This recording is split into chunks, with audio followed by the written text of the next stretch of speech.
Maybe I'm falling, maybe I'm falling. It's Henny Talks. Yeah. Welcome to my channel. I'm falling, baby. It's Henny Talks. It's Henny Talks, yeah. Yo, what's good, y'all? Episode 3 of Henny Talks. Not one, not two. This is episode 3, and I appreciate y'all so much for tuning in and being here for episode 3. Shake my hand. Hope y'all had a good day. I had something else to say, but I forgot. But right now, it is January 6th, 2026, 4:12 p.m. in the afternoon. And I'm here chilling. I'm your host, Henny. This is Anubis. I'm Henny. This is Anubis. And let's get started with the topic. I just wanted to talk about black professionalism. Why am I talking about black professionalism? Because I was at work yesterday, clickety clacking on my computer. And I got YouTube on the side in the background. And I'm watching a video by Russell Orhe, right?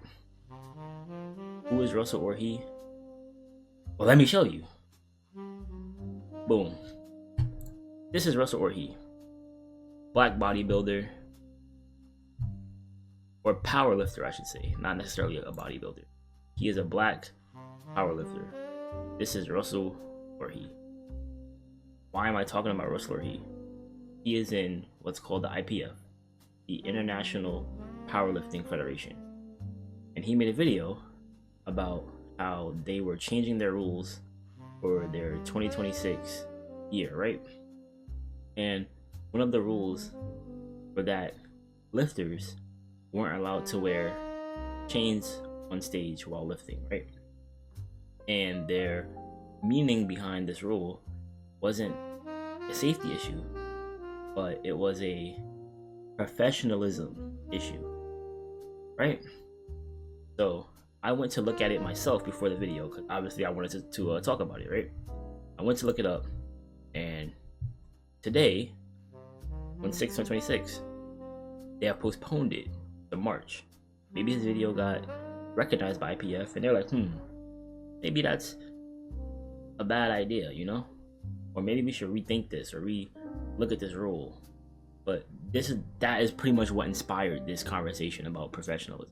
Professionalism is the competence or skill expected of a professional. Duh.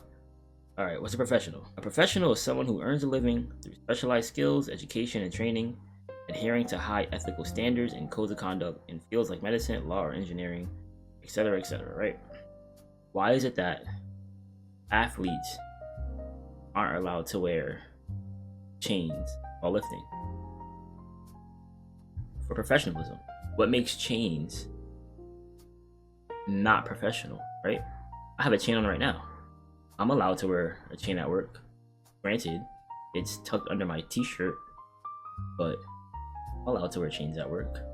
Why is it that this guy, who clearly has chains on or some type of neckwear in a lot of his pictures, why is it that he, isn't allowed to express himself in that way? And the point of powerlifting is to see how much weight I can lift.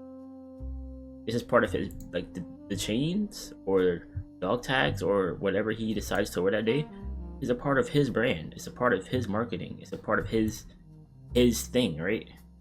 And I picked him specifically because, one, he's black. What else can't they do in IPF? So continuing through his video, he said that the types of shoes that they're wearing were gonna be like changed in some way, right? Also, you had to tie your shoes when lifting, right? This is another thing. Why is it that my shoes need to be tied a certain way when lifting? It's for professionalism. I understand. But as someone who lifts, my shoes are never tied. So give me 1 second while I get up, get these sneakers. Laces are not tied. Laces are not tied. Laces are not tied. Oh, y'all probably can't see this, but laces are not tied.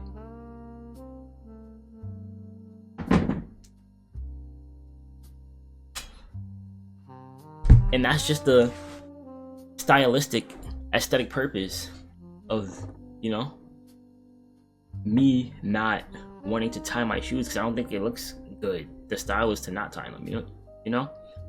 But additionally, that's not really that big of a deal. I can still wear what I want and I have to tie them. Whatever, fine, I guess, right? But like I said, I'm not a power lifter. I just lift. So I can understand from some point, through a brand lens or marketing lens, this is how you want to market yourself. Why am I not able to wear these things, right? Or do these things? And chains are mostly worn by black people. Mostly. When you think of chains, and you think of jewelry, and you think of fashion, not really fashion, but chains and jewelry, you think of black people. And that got me thinking, right? When else did this happen in history? I remember, ding ding ding, Allen Iverson. This guy. This is an article from Complex, October 14th, 2025. But essentially AI, or Allen Iverson, is reflecting on his role in inspiring the NBA dress code. Because if you don't know, back in 2004, 5, 6, I'm not saying that next number, but he used to wear do-rags. This is him. This is how he would show up. How he would be sitting on the bench. He's not wearing them in game, but this is his image, his thing. Alright. Another police car, what's up? Yo, what's going on here? But this is another image that he had. His brand, his marketing, his, you know what I mean? This is his thing. The NBA banned it because it's not professional. This do-rag protects our hair.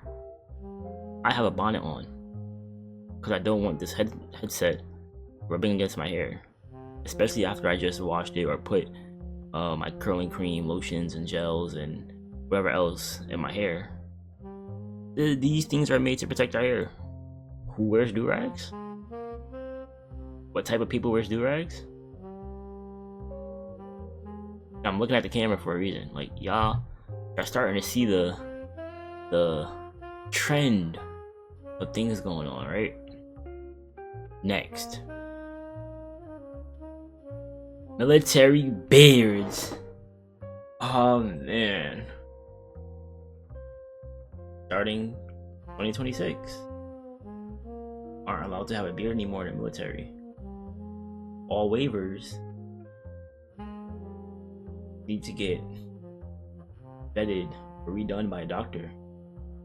And they're making it harder to have a waiver or have a beard if you're unable to adhere to those standards. Bye. You get kicked out. I got this guy up here. He looks cool, but he has a beard.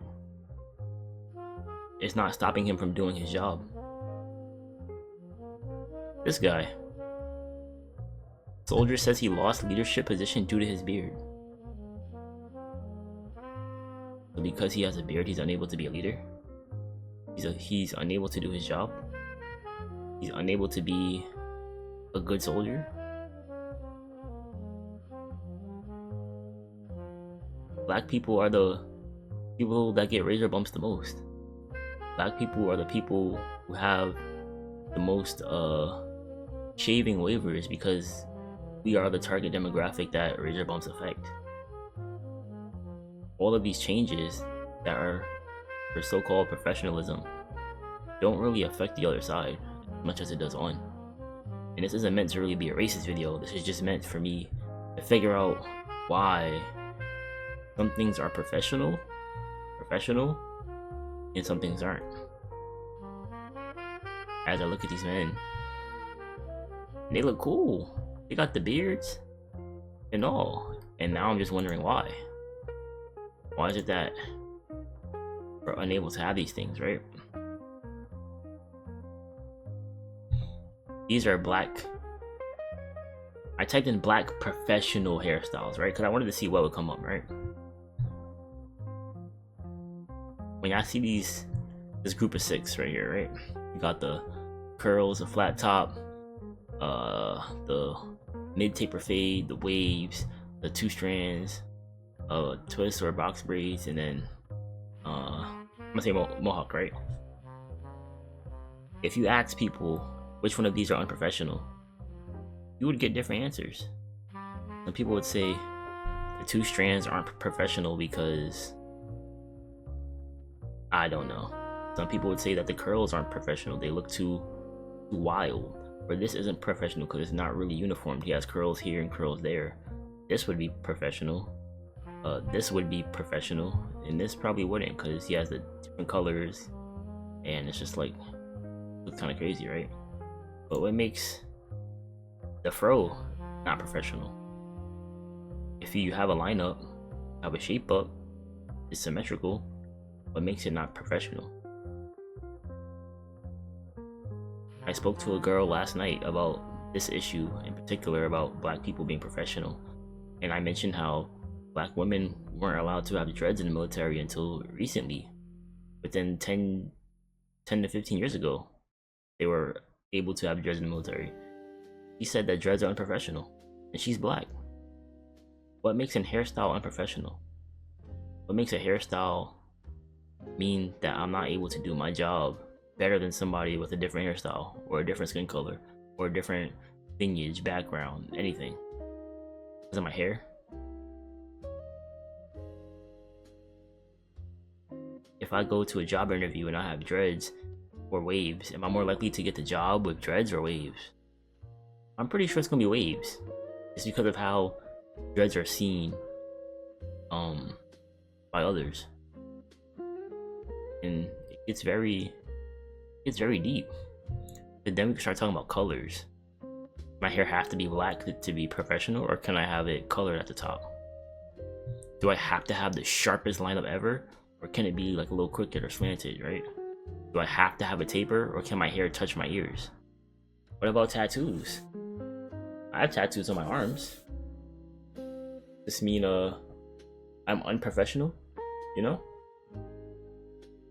Because I have tattoos on my arms. I have a piercing in my nose, right here. Does that mean I'm unprofessional because I have a piercing? At what point does it end? Where's the fine line between professional and unprofessional? There is none. It's just subjective. But if it's subjective, that's fine. But I've been seeing that all the changes have a certain target demographic that it's affecting more than others. Do-rags, black men. Beards in the military, black men. Chains while lifting, black men.